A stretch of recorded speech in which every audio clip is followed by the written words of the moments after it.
Objective types questions आपके चल रहे थे।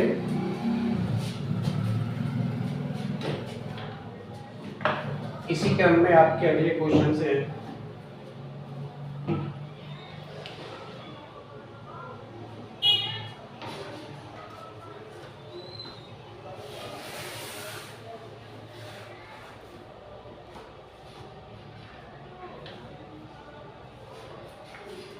क्वेश्चन नंबर नेक्स्ट, वो कहते हैं कुछ दूरी पर रखे दो बिंदु आवेशों को वायु के स्थान पर केरोसिन तेल में रख दें तो उन बिंदु आवेशों के बीच बल क्या होगा? घट जाएगा, बढ़ जाएगा, बराबर रहेगा या जीरो हो जाएगा? ये इन्होंने इस क्वेश्चन में हमसे पूछा है। तो जब कोई भी दो बिंदु आवेश परस्पर वायु में रखे रहते हैं तो उनके बीच में बल एक समान रूप से लगता है। यदि उन्हीं आवेशों को समान दूरी पर केरोसिन में या किसी अन्य माध्यम में डाल देते हैं तो उनके बीच में वास्तव में वैद्युत बल घट जाता है, क्योंकि जो यहाँ पर धनावेश प्रयोग किया है उस आवेश से चलने वाली बल रेखाएं बहुत ही कम मात्रा में दूसरे बिंदु आवेश पर पहुंचती हैं, और जब बहुत ही कम बल रेखाएं दूसरे बिंदु आवेश पर पहुंचती हैं तो वहां पर लगने वाला बल घट जाता है। तो विकल्प है यहाँ पर, पहला ए घटेगा, दूसरा बी है बढ़ेगा, या फिर सी समान रहेगा, या फिर डी शून्य हो जाएगा। तो कुछ दूरी पर रखे दो बिंदु आवेशों को वायु के स्थान पर केरोसिन तेल में रख दें तो उन बिंदु आवेशों के बीच बल घट जाएगा। तो यहाँ पर जो विकल्प है आपका, विकल्प नंबर ए वो सही है। विकल्प नंबर ए जो है वो सही है, बाकी तीनों विकल्प है वो गलत है, क्योंकि केरोसिन तेल में जब हम किसी भी आवेश को रखेंगे तो उनके बीच में लगने वाला वैद्युत बल घट जाता है। नेक्स्ट वो पूछते हैं क्वेश्चन में, वैद्युत क्षेत्र की तीव्रता का मात्रक, वैद्युत क्षेत्र की तीव्रता का मात्रक। तो पहला इन्होंने विकल्प दे रखा है इसमें न्यूटन प्रति मीटर। नेक्स्ट क्वेश्चन है विकल्प नंबर ए में दे रखा है इन्होंने न्यूटन प्रति मीटर। दूसरे में दे रखा है कूलाम प्रति न्यूटन। विकल्प नंबर 2 कूलाम प्रति मीटर। सी में दे रखा है इन्होंने न्यूटन प्रति कूलाम। सी में दे रखा है न्यूटन प्रति कूलाम, और डी में दे रखा है जी इन्होंने जूल प्रति न्यूटन। जूल प्रति न्यूटन, जूल प्रति न्यूटन। और ये कौन सी राशि है? वैद्युत क्षेत्र की तीव्रता है, वैद्युत क्षेत्र की तीव्रता, अर्थात ई का हमको मात्रक बताना है। तो क्या हो सकता है? फॉर्मूला होता है इसका V/D। V/D कर सकते हो या फिर F/Q भी कर सकते हो। चलो F/Q करो, F/Q भी आप इसको कर सकते हो। तो यहाँ पर जो बल है उसका मात्रक होता है न्यूटन, और जो आवेश होता है उसका मात्रक होता है कूलाम। आप इसको सही फॉर्म में लिखेंगे तो हो जाएगा न्यूटन प्रति कूलाम, न्यूटन प्रति कूलाम, और ये इसका सही विकल्प है सी। तो वैद्युत क्षेत्र की तीव्रता का मात्रक क्या हुआ? न्यूटन प्रति कूलाम अकॉर्डिंग टू फॉर्मूला। बाकी जो तीनों विकल्प है ये गलत है, ये वैद्युत क्षेत्र की तीव्रता के मात्रक है ही नहीं। नाउ आपका अगला क्वेश्चन है, अगला क्वेश्चन है वो कहते हैं निम्नलिखित में से कौन सा विद्युत क्षेत्र का मात्रक नहीं है? अब देखिए, वैद्युत क्षेत्र कह लो या वैद्युत क्षेत्र की तीव्रता कह लो, बात एक ही है, एक ही राशि के दो नाम है। यहाँ पर इन्होंने पहला विकल्प दे रखा है न्यूटन प्रति कूलाम। न्यूटन कूलाम की पावर -1 है तो इसको न्यूटन प्रति कूलाम समझा जाएगा। नेक्स्ट क्वेश्चन में विकल्प नंबर ए में उन्होंने दे रखा है जी न्यूटन प्रति कूलाम।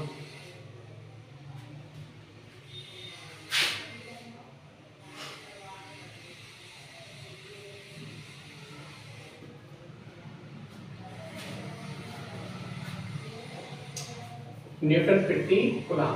बी में दे रखा है जी इन्होंने बी में दे रखा है वोल्ट प्रति मीटर, वोल्ट प्रति मीटर, मैंने वोल्ट को V से शो किया है, मीटर को M से शो किया है। सी में है जूल प्रति कूलम, सी में है जूल प्रति कूलम। और फिर डी में इन्होंने दे रखा है,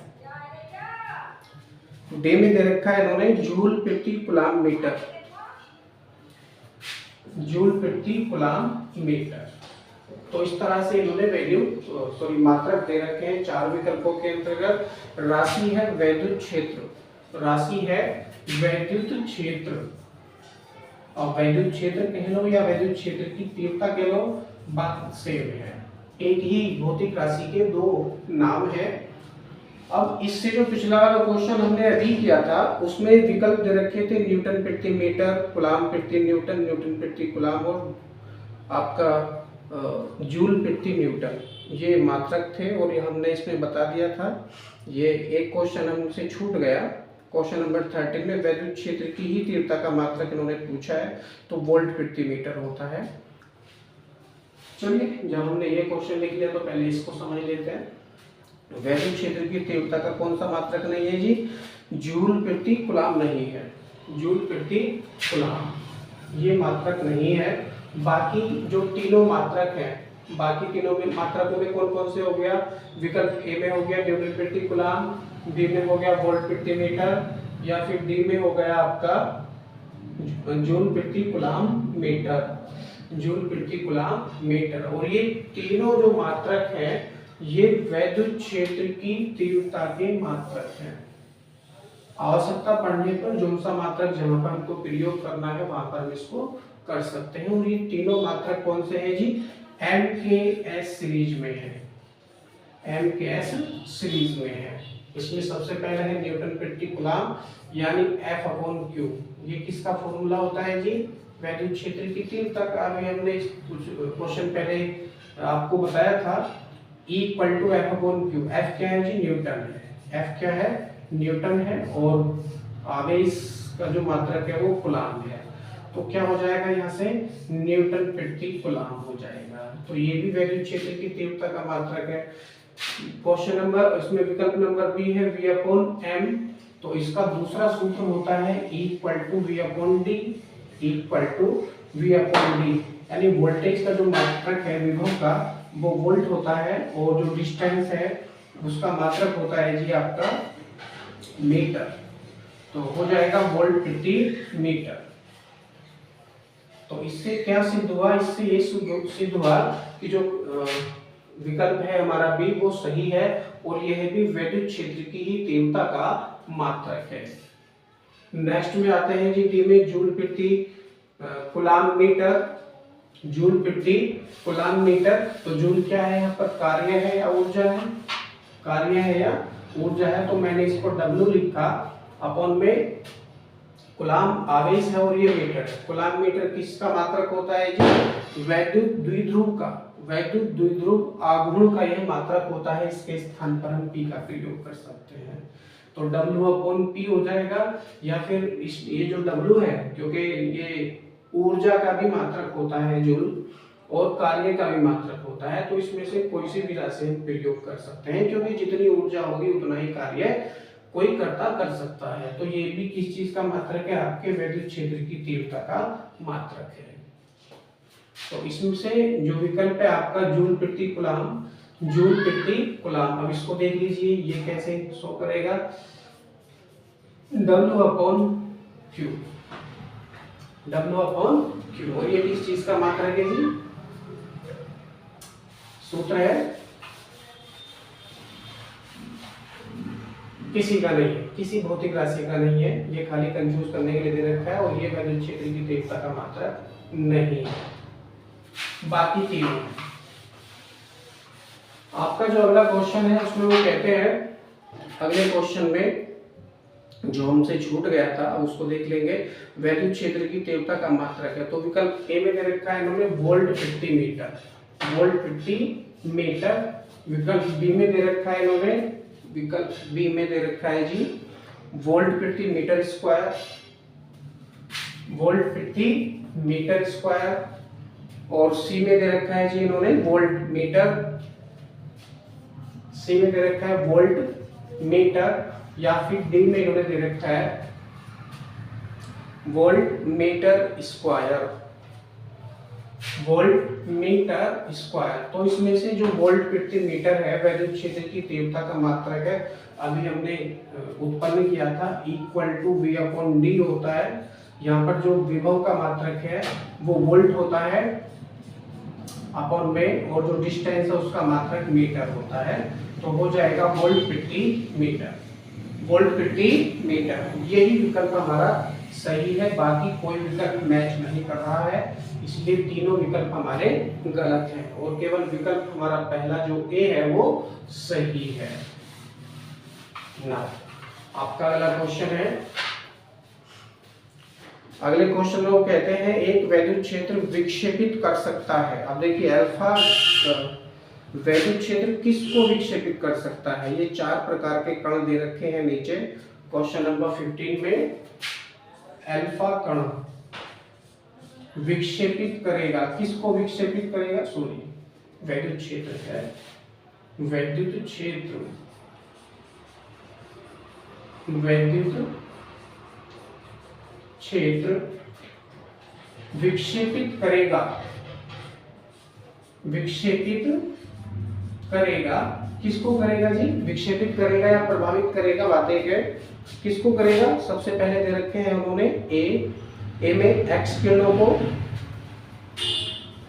ए विकल्प दे रखा है जी एक्स किरणों को या एक्स रेज को। विकल्प बी में दे रखा है इन्होंने, विकल्प बी में दे रखा है जी न्यूट्रॉनों को, न्यूट्रॉन, न्यूट्रॉनों को, या फिर विकल्प सी दे रखा है इन्होंने अल्फा कणों को, विकल्प सी अल्फा कणों को,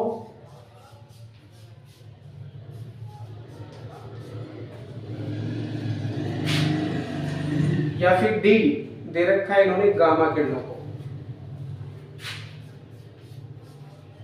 गामा किरणों को। आपके पास में 3 प्रकार के कण होते हैं, अल्फा बीटा गामा।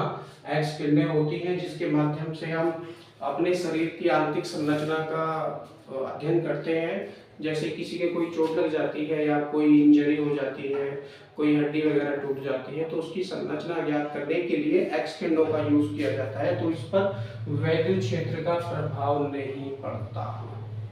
ध्यान देंगे, एक्स किरणों पर भी वैद्युत क्षेत्र का कोई प्रभाव नहीं पड़ेगा, तो ये विकल्प गलत है। नेक्स्ट आता है न्यूट्रॉन। न्यूट्रॉनों पर धनावेश होता है, कौन सा आवेश होता है जी, धनावेश। अतः इन कणों पर भी, इन कणों पर भी वैद्युत क्षेत्र का कोई प्रभाव नहीं पड़ेगा, अतः ये विकल्प भी हमारा गलत है। नेक्स्ट आ जाते हैं जी डी में गामा किरणों को। गामा किरणें भी अल्फा बीटा गामा किरणें होती है, ये क्रम से प्लस और माइनस आवेश द्वारा प्रभावित हो सकती है, परंतु वैद्युत क्षेत्र द्वारा प्रभावित नहीं हो सकती है, अतः गामा किरणों पर भी वैद्युत क्षेत्र का कोई प्रभाव नहीं पड़ेगा। विकल्प सी दे रखा है अल्फा कणों को। वास्तव में अल्फा कण कौन से होते हैं, हीलियम का नाभिक होता है, अल्फा कण हीलियम का नाभिक होता है, इसमें 2 प्रोटॉन और 2 इलेक्ट्रॉन होते हैं, और 2 ही इसमें इलेक्ट्रॉन, प्रोटॉन और न्यूट्रॉन, दोनों तीनों दो ही होते हैं। तो यहाँ पर इसमें 2 इलेक्ट्रॉन है, कितने, 2 इलेक्ट्रॉन है, 2 इलेक्ट्रॉन है, और जब इलेक्ट्रॉन को वैद्युत क्षेत्र में रखा जाता है तो वो विक्षेपित हो जाता है, उसकी स्थिति परिवर्तित हो जाती है, वह गतिमान भी हो सकता है, आकर्षित भी हो सकता है, अथवा कहीं अन्य दिशा में जा भी सकता है।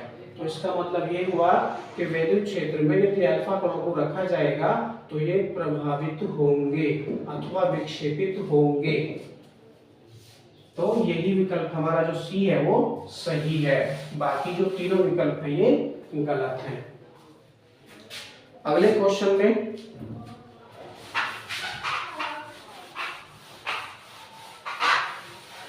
क्वेश्चन नंबर नेक्स्ट है इनका, वो कहते हैं एक प्रोटॉन तथा एक इलेक्ट्रॉन एक समान वैद्युत क्षेत्र में स्थित है। अब देखिए यहाँ पर कौन से कण लिए हैं इन्होंने, प्रोटॉन लिया है और इलेक्ट्रॉन लिया है। प्रोटॉन ले लिया, प्रोटॉन को मैंने P से शो किया और इलेक्ट्रॉन ले लिया, इसको मैंने E से शो किया है। अब वो एक समान वैद्युत क्षेत्र में स्थित हैं, तो उन पर पूछ रहे हैं ये उन पर लगने वाले वैद्युत बल बराबर होंगे।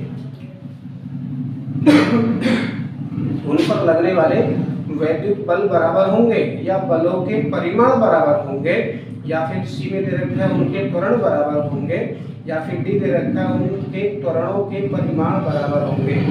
तो ध्यान देंगे, जब हम इलेक्ट्रॉन को या प्रोटॉन को या दोनों कणों को एक साथ वैद्युत क्षेत्र में रखते हैं तो उन पर लगने वाले जो बल हैं उनके परिमाण बराबर होंगे। परिमाण बराबर क्यों होंगे? क्योंकि इलेक्ट्रॉन पर जो आवेश होता है वो कितना होता है जी आपका माइनस में 1.6 इंटू 10 की पावर माइनस 19 कूलम कितना आवेश होता है इलेक्ट्रॉन पर, और प्रोटॉन पर कितना होता है जी? प्रोटॉन पर आवेश होता है प्लस में 1.6 इंटू 10 की पावर माइनस 19 कूलम। जब हम दोनों पर बलों की गणना करेंगे तो सेम वैल्यू प्रयोग होगी, सेम वैल्यू प्रयोग होगी, जिसके कारण बल का परिमाण बिल्कुल बराबर होगा, बल का परिमाण बराबर होगा।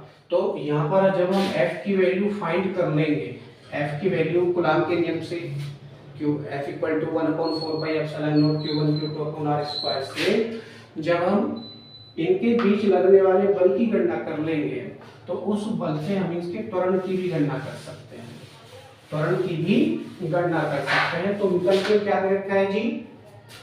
पहला विकल्प है उन पर लगने वाले बल बराबर होंगे।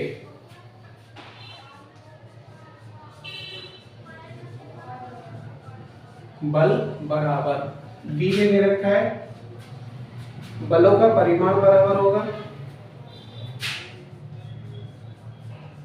बलों के परिमाण बराबर। सी में दे रखा है इन्होंने उनके त्वरण बराबर होंगे, सी में दे रखा है त्वरण बराबर होंगे, या फिर डी में दे रखा है इन्होंने विकल्प डी में उनके त्वरणों के परिमाण बराबर होंगे। तो त्वरणों के परिमाण बराबर होंगे, राइट। तो क्या है कि बल तो बिल्कुल बराबर ही है, क्योंकि आवेश की मात्रा दोनों पर बराबर है। वो अलग बात है कि एक कण पर धन आवेश है, दूसरे पर ऋण आवेश है, तो बल तो बराबर होंगे, बलों के परिमाण भी बराबर होंगे, जिसके कारण तो विकल्प हमारा बी है वो सही है, बिल्कुल सही है। बल बराबर है, ये विकल्प भी हमारा सही है, कुछ हद तक कह सकते हैं। लेकिन विकल्प जब दे रखा है तो हमारा विकल्प भी हमारा सही है, तो ये गलत हो जाएगा ए वाला। अब त्वरण बराबर कैसे हो सकते हैं? इलेक्ट्रॉन है, दूसरा प्रोटॉन है, बल की गणना हम कर चुके हैं, एफ की वैल्यू निकाल चुके हैं, उनके द्रव्यमान अलग अलग हैं, द्रव्यमान अलग अलग हैं, तो द्रव्यमान अलग होने से क्या होगा, उनके त्वरण भी अलग अलग हो जाएंगे। तो न्यूटन के दूसरे नियम से E=F/m का प्रयोग करते हुए इलेक्ट्रॉन का द्रव्यमान अलग होता है, प्रोटॉन का द्रव्यमान अलग होता है, जिसके कारण इनके त्वरण अलग अलग होंगे। इलेक्ट्रॉन का त्वरण कुछ और होगा, प्रोटॉन का त्वरण कुछ और होगा, तो ये वैल्यू बिल्कुल डिफरेंट होगी हम कैलकुलेट करेंगे, क्योंकि दोनों के द्रव्यमान बिल्कुल अलग अलग है। तो क्या होगा, विकल्प सी आपका गलत हो गया और विकल्प बी आपका गलत हो गया। विकल्प जो आपका बी है, बलों के परिमाण बराबर है, तो यही विकल्प आपका सही है। नेक्स्ट क्वेश्चन में वो कहते हैं एक अल्फा कण 15 गुणा 10 की घात 4 न्यूटन प्रति कूलम के वैद्युत क्षेत्र में स्थित है, उस पर लगने वाले बल का मान होगा। देखिए ये थोड़ा न्यूमेरिकल क्वेश्चन पूछ लिया इन्होंने, इसको कर लेते हैं। वैल्यू दे रखी है जी इन्होंने वैद्युत क्षेत्र की 15 गुणा 10 की घात 4 न्यूटन प्रति कूलम।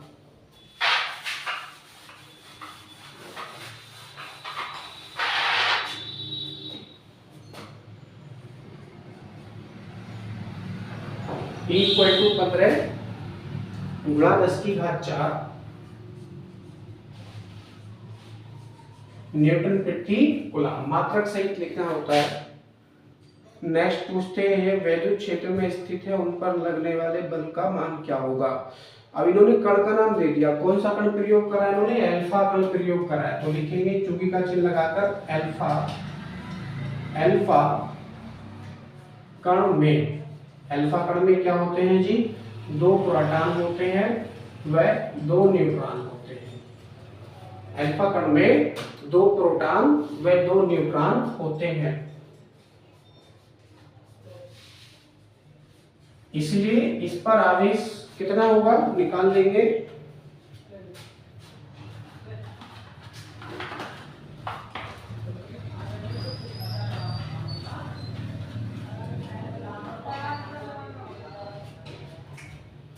इसीलिए अल्फा कण पर आवेश, अल्फा कण पर आवेश की गणना करेंगे पहले। तो हो जाएगा Q equal to N E के अकॉर्डिंग। n की वैल्यू है आपके पास 2, क्योंकि 2 प्रोटॉन है व 2 न्यूट्रॉन है। अब न्यूट्रॉन मान लीजिए आवेश रहित है, कोई भी आवेश इस पर नहीं है, तो प्रोटॉन पर तो आवेश है, इलेक्ट्रॉन के बराबर ही आवेश है, धन आवेश। तो 1.6 गुणा 10 की घात -19 इस पर आवेश है। करेंगे 1.6 गुणा 10 की घात -19 कूलम। मल्टीप्लाई करेंगे तो हो जाएगा 16 दूनी 32 अर्थात 3.2 गुणा 10 की घात -19 कूलम। तो ये अल्फा कण पर आवेश आ गया। अल्फा कण पर आवेश आ चुका है। ई का मान दे रखा है पहले से ही। पूछते हैं बल का मान क्या होगा। तो अल्फा कण पर लगने वाला बल बताना है। लिखेंगे अल्फा कण पर लगने वाला बल।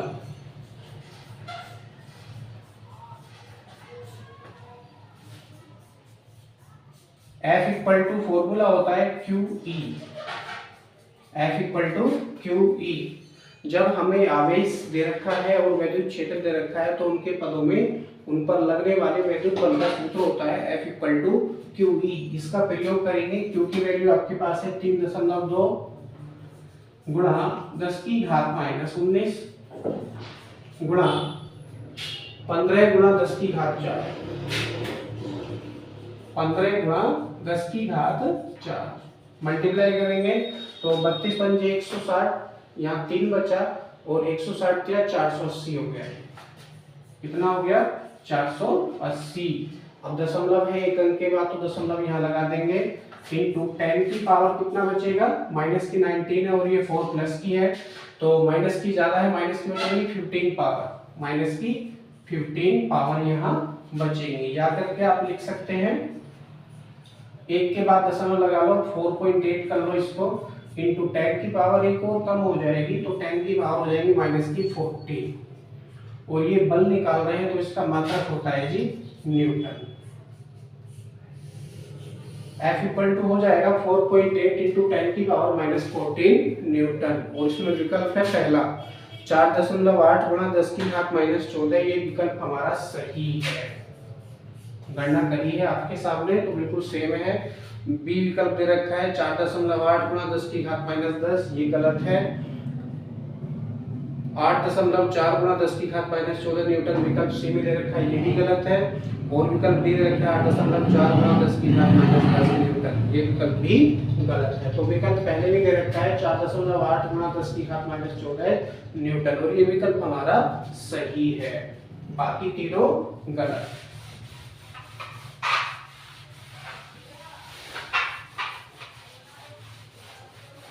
नेक्स्ट क्वेश्चन में वो कहते हैं,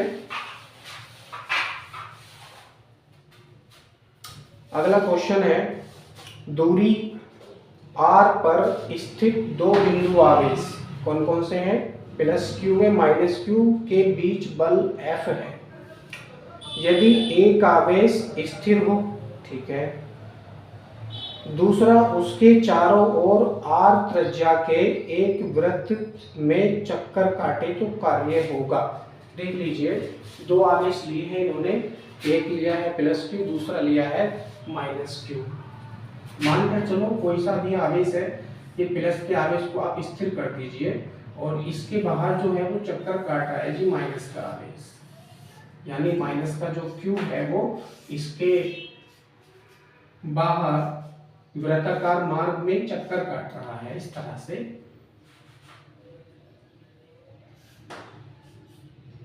और इस पर प्लस का चार्ज है, हमने जो प्लस का चार्ज है उसको स्थिर मान लिया है और माइनस के चार्ज को गतिशील बना दिया है, चारों ओर ये चक्कर काट रहा है, उस टाइम बल कितना होगा। r दूरी पर स्थित है ये दोनों, तो इन दोनों के आवेशों के बीच की जो दूरी है वो r है और ये इसकी त्रिज्या भी हो जाएगी। तो बल बताना है, बल कितना होगा। अब ध्यान देंगे, मानकर चलिए जो माइनस का आवेश है, माइनस का आवेश मानकर चलो बिंदु ए से चला, कुछ देर के बाद में बिंदु बी पर आ गया, फिर बिंदु सी पर आ गया, फिर बिंदु डी पर आ गया, मान लीजिए बिंदु बी पर आ गया, फिर घूमने के पश्चात फिर बिंदु ए पे आ गया, यानी ये चक्कर काट रहा है लगातार। इसके पथ में हमने ये A B C D E बिंदु मान लिए हैं, इन बिंदुओं से होता हुआ यह वापस पुनः बिंदु ए पर आ जाता है। यहाँ ध्यान देंगे, वापस पुनः बिंदु ए पर आ जाता है, जिसके कारण उस आवेश का विस्थापन 0 होगा। विस्थापन क्या होगा? 0। विस्थापन की परिभाषा है दो बिंदुओं के बीच की दूरी, दो बिंदुओं के बीच की दूरी, और विस्थापन को एस से शो करते हैं, तो ये कितना है? 0 है।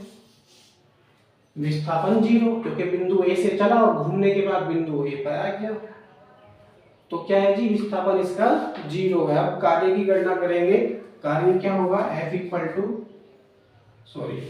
कार्य W इक्वल टू बल गुणा विस्थापन, बल गुणा विस्थापन। तो बल मान के चलो F ही है आपके पास और पोस्टर में भी दे रखा है, इंटू S की वैल्यू 0, तो 0 से मल्टीप्लाई करेंगे तो क्या होगा? 0, क्योंकि कोई विस्थापन नहीं है।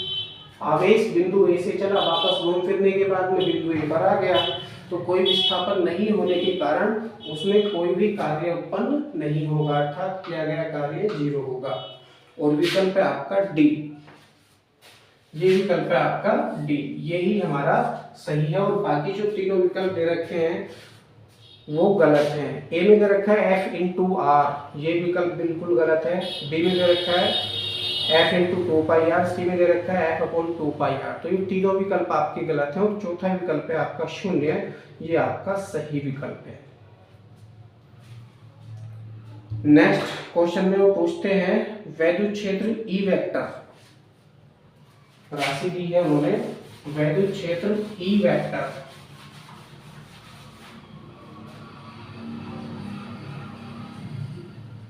दूसरी राशि दी है इन्होंने P आघूर्ण,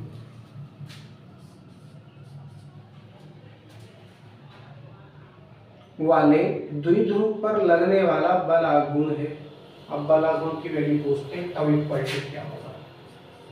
टाउ इक्वल टू क्या होगा? देखिए ये दोनों तीनों सदिश राशियां हैं, इसलिए हमने इनके ऊपर तीर का चिन्ह यानी वेक्टर का चिन्ह लगाकर इनको शो किया है। सूत्र होता है इसका tau equal to P E sine theta, tau equal to P E sine theta. यहाँ पर सदिश गुणनफल हो रहा है, किनका सदिश गुणनफल हो रहा है? पी का और ई का। तो यदि आप इनको वेक्टर फॉर्म में रखेंगे या वेक्टर फॉर्म में इनको लिखेंगे तो हो जाएगा tau vector equal to P vector गुणा ई वेक्टर।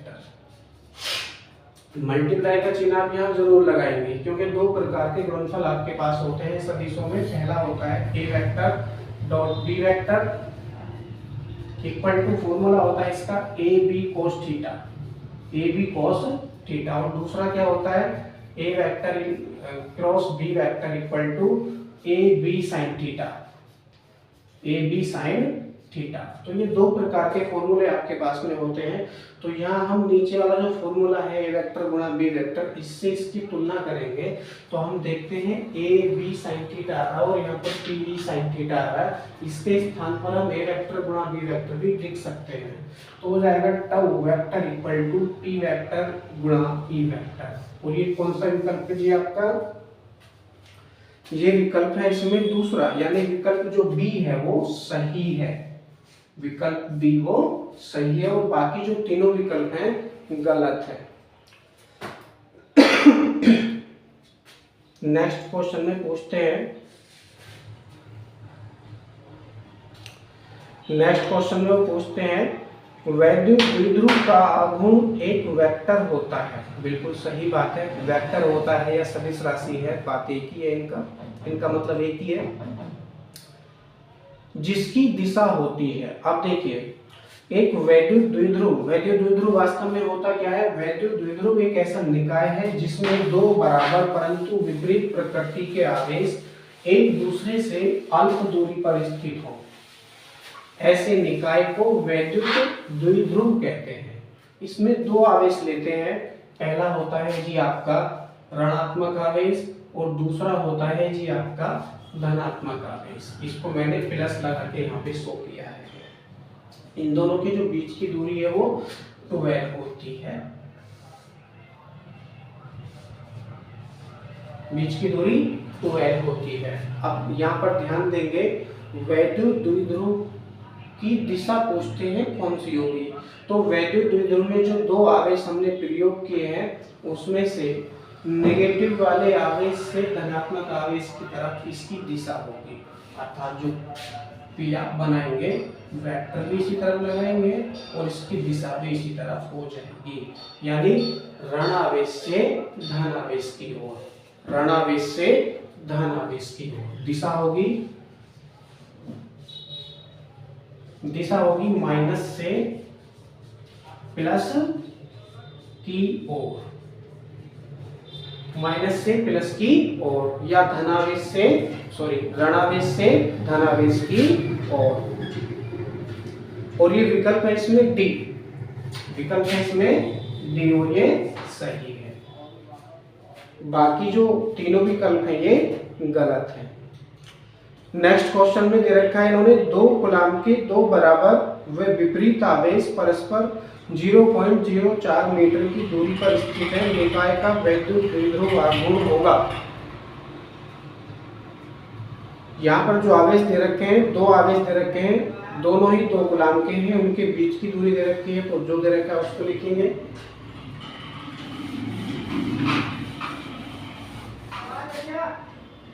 इक्वल टू दे रखा है इन्होंने दो कूलाम, और जो बीच की दूरी है वो 12 दे रखी है इन्होंने 0.04 मीटर। पहले से ही मीटर में है, ऊपर वाला कूलाम में है, तो कोई भी छेड़छाड़ नहीं करेंगे इनमें। पूछते हैं निकाय का द्विध्रुव वैद्युत द्विध्रुव आघूर्ण, निकाय का वैद्युत द्विध्रुव आघूर्ण यानी P की वैल्यू पूछते हैं। सूत्र है हमारे पास Q × 12, तो Q की वैल्यू आपके पास में है 2 गुणा 12 की वैल्यू आपके पास में है 0.04, 0.04 और 4 दूनी 8 हो जाएगा, 0.2 अंकों से पहले है तो पहले लगा लेंगे।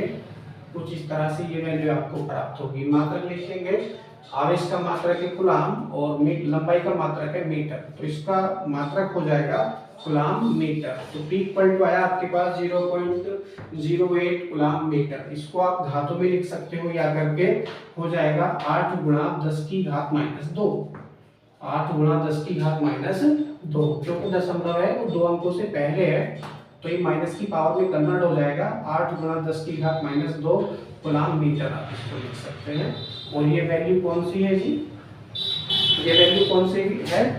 विकल्प है आपका बी, विकल्प है आपका बी और ये सही है। बाकी जो तीनों विकल्प है वो गलत है।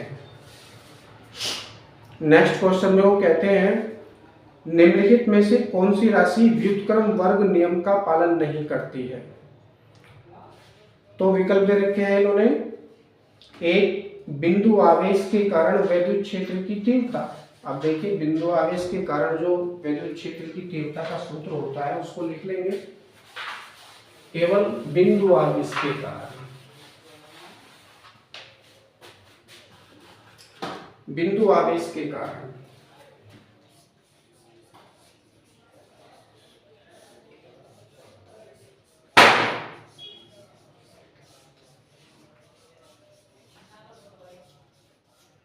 बिंदु आवेश के कारण जो तीव्रता है उसका सूत्र होता है E = 1/4 pi epsilon not Q upon R square. यहाँ पर केवल दूरी की बात हो रही है, इसका मात्रक भी चलो लिखना चाहो लिख दो, न्यूटन प्रति कूलम।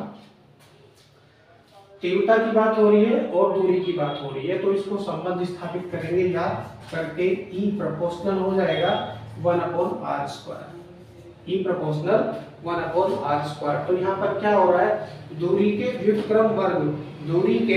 व्युत्क्रम वर्ग का पालन हो रहा है, इस नियम का यहाँ पालन हो रहा है।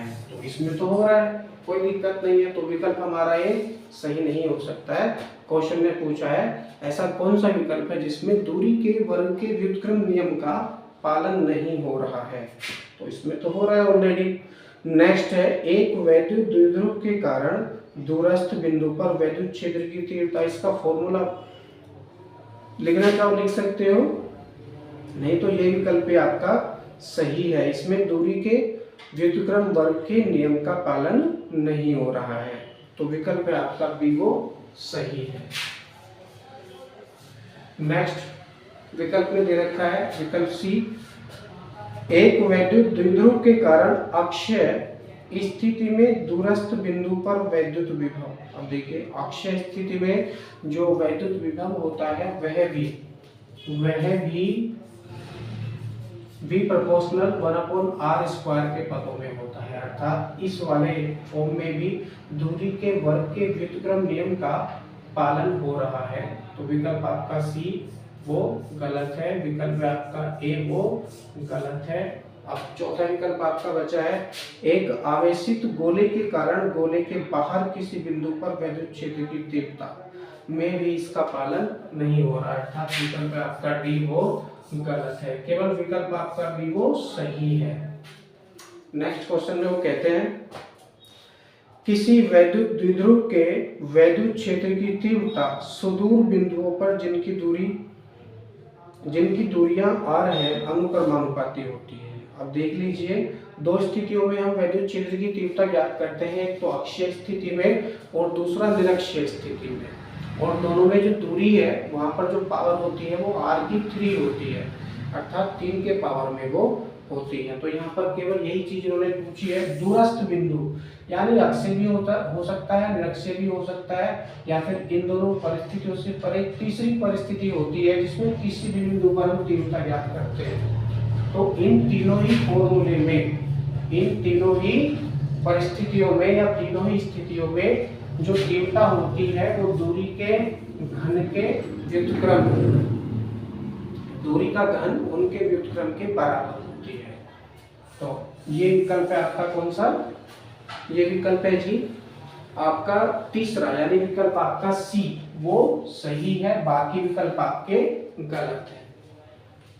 यहाँ पर आपके जो ऑब्जेक्टिव टाइप सॉल्यूशन थे वो पूरे हो चुके हैं, कल से कराएंगे इनके न्यूमेरिकल क्वेश्चंस। आई होप आपको समझ में आ रहा होगा। यदि कोई क्वेश्चन आपको समझ में नहीं आता है तो वीडियो को आगे पीछे करके भी आप देख सकते हैं, और वीडियो अच्छी लगी हो तो आप इसको लाइक कीजिए, चैनल को सब्सक्राइब कीजिए, नोटिफिकेशन बेल को ऑल पर सेट कीजिए ताकि आने वाले जो नोटिफिकेशन है आपको मिलते रहे, और अपने दोस्तों में इसको शेयर कीजिए। कोई भी चीज़ यदि आपको मिल रही है तो आप उसको अपने पास तक सीमित मत रखिए, उसको फैलाइए ताकि आपके सहारे से दूसरे का भी भला हो जाए। Thank you, all the best.